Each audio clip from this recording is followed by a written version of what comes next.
You're now tuned in to Huron's Research Compliance Podcast. Research compliance can be a daunting term for an institution. Hosting guest speakers from our company's seasoned compliance experts and industry counterparts alike, Huron's Research Compliance Podcast series will present important topics with a conversational spin to keep your institution informed on current events and best practices and prepare you to react to this dynamic environment.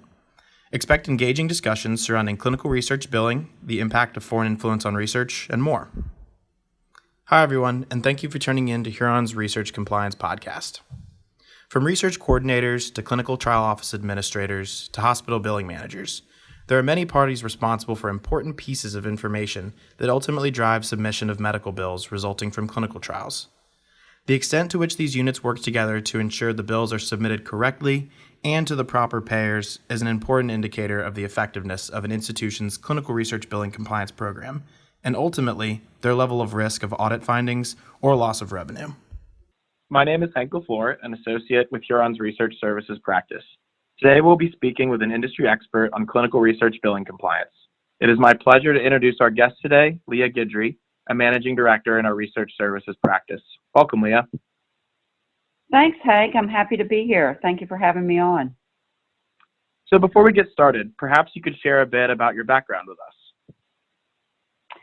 Yeah, I'm happy to. The short background really is that I've been in healthcare for over 30 years.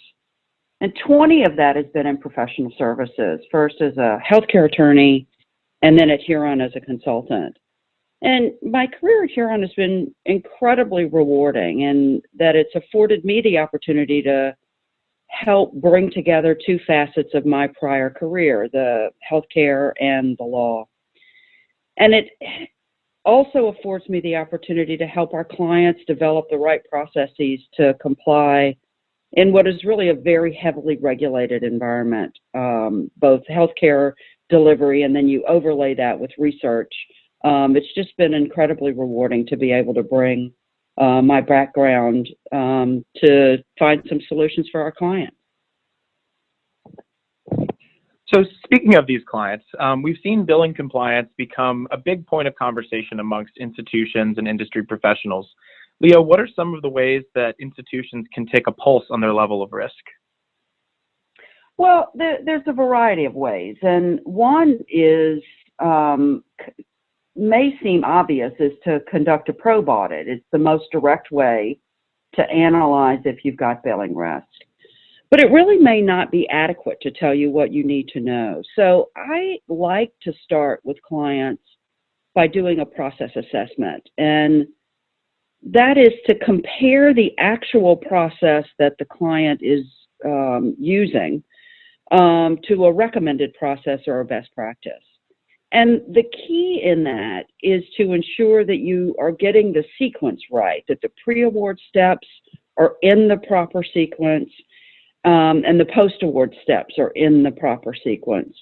But in addition to that, if you don't want or desire to go through kind of that depth of work, one of the things that you can do is evaluate subject complaints. Subjects are pretty clear based on the informed consent form of what they will be billed for and what they won't.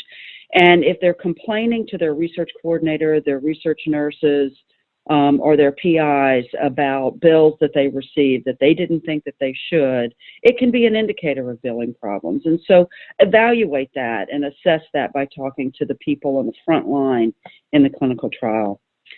And kind of corollary to that is talk to the staff. Ask them what is working, what's not working, and then that'll enable you to help target some of the rough spots. So considering all of these key players that really contribute to an institution's overall billing compliance program, in your experience, what challenges are institutions facing when these key players, speaking of things such as pre-award, post-award, are not aligned or communicating effectively? I think the most impactful challenge is that the misalignment leads to misbilling. And if left unaddressed, it can lead to whistleblower complaints or investigations, and those can result in fines, penalties, reputational loss, that type of thing. It's also just incredibly time consuming and takes you away from the actual work of the research. But short of the billing risk is the risk to the research enterprise from poor communications, challenging working relationships, loss of efficiency that can lead to slow activation times. I think it's really important to remember why clients conduct clinical trials. And generally, it is to get innovative and what is sometimes life-saving treatments to people who need them the most. And sometimes the clinical trial is an individual's last hope. That's often true in late-stage cancer. So the sooner that these trials can be open, the sooner we get these options to these patients. So while sometimes it seems overly attenuated to deal with proper research billing and good pre-award activities and post-award activities, it actually isn't quite that attenuated when you think about why it is that we do what we do. So what processes or tools would you recommend to these institutions in order to mitigate their billing compliance risks and be able to provide these clinical trials to subjects? Yeah, I think the place to start is to ensure that you're developing a thorough and easy to utilize coverage analysis. And the easy to utilize part is that it's not overly detailed. This is not a GPS map for a claim review, but should be a guide for two things. One is negotiating a budget, and two is conducting the charge segregation on the back end once the subjects have gone through the trial. It cannot solve all billing questions, but it should be detailed enough to be directional for the person who's doing that segregation on the back end. But it should also not be so cursory that it doesn't give the information that the individual needs. There should be comments in that coverage analysis that help to guide why determinations were made, not just the answer.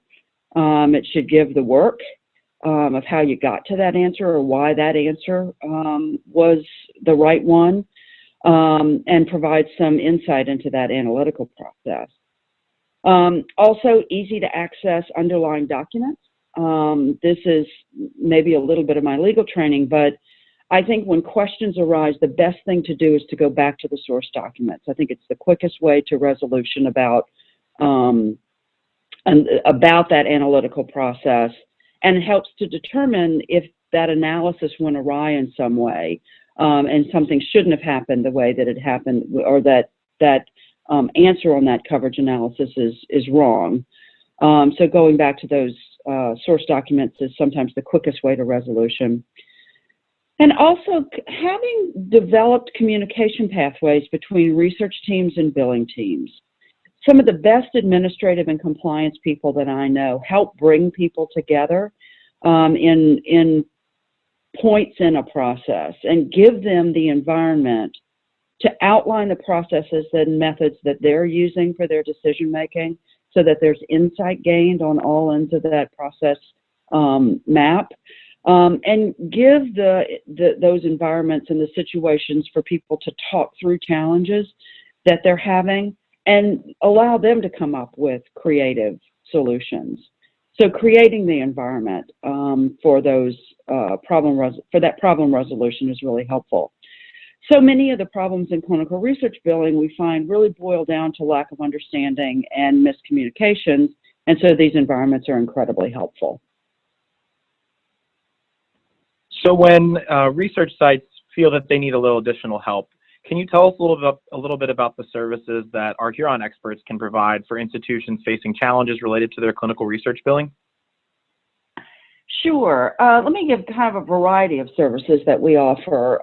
The most direct is that we have an outsourced business called Research Office, and that team provides both pre- and post-award back-office clinical research support to organizations that are conducting research. That includes coverage analyses, budget development negotiation, clinical trial agreement negotiations, charge segregation, AR management, just a whole variety of services. And it's good for organizations that just find that they're really struggling to get things right. It's causing problems that is taking away from the research itself, and they just need professional help.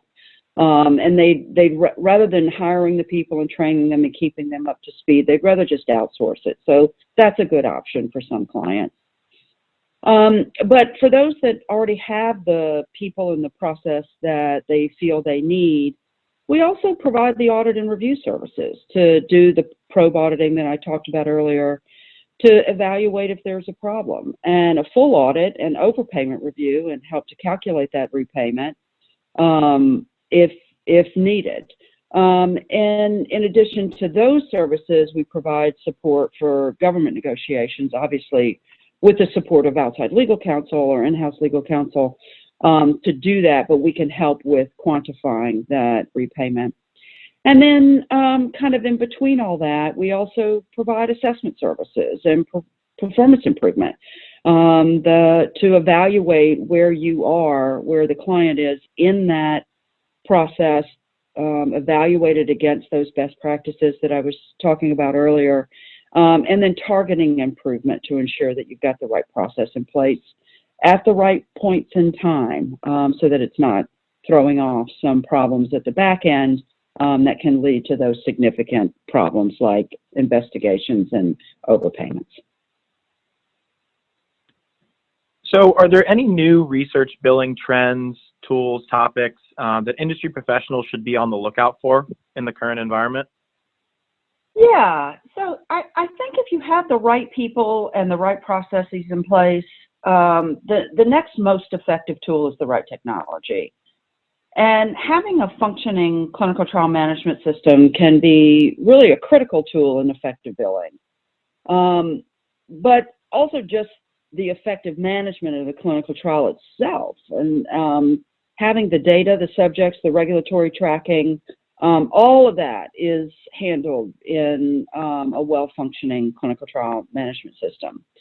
But if you have the right processes, the right people, and you have an effective clinical trial management system, I think the next phase of the toolkit is to connect that CTMS with your EMR so that the two technologies are working together to aid in the efficient management of these various processes and effective clinical research billing. And then finally, just kind of basic ongoing education is the key to a very effective compliance program, and ensuring, as I said earlier, that there's an environment for people to talk about the problems that they're having, and then a quick response to those problems and identification of solutions that work in the environment that people are in. And just keep talking about issues and raising challenges so that they can be analyzed and resolved. Leah, thank you for joining us today and providing your insight. Thank you, Hank. Appreciate being here. For our listeners, please visit our website, HuronConsultingGroup.com, or complete the Contact Us form on the podcast webpage should you want to learn more from a Huron expert. You can also follow us on LinkedIn and Twitter for news, industry updates, and more. Stay tuned for our next episode in Huron's Research Compliance podcast series, where we dive into academic espionage. Our host will speak with industry expert Valerie Bonham about the very hot topic of foreign influence in academic research. Also be sure to check out Huron's upcoming webinar on February 14th, moderated by Huron compliance experts Leah Guidry and Ann Pfeiffer, with special guest Tim Fournier, Senior Vice President for Enterprise Risk Management, Ethics, and Compliance at Rutgers University. This webinar will discuss programmatic versus operational compliance. From oversight to operations, compliance has a hand in all aspects of an institution. This webinar will discuss how to differentiate the compliance components of your institution's organizational infrastructure and is designed to help attendees better understand how all parts can be optimized and work together in relation to the Office of Inspector General's 8 elements of an effective compliance program.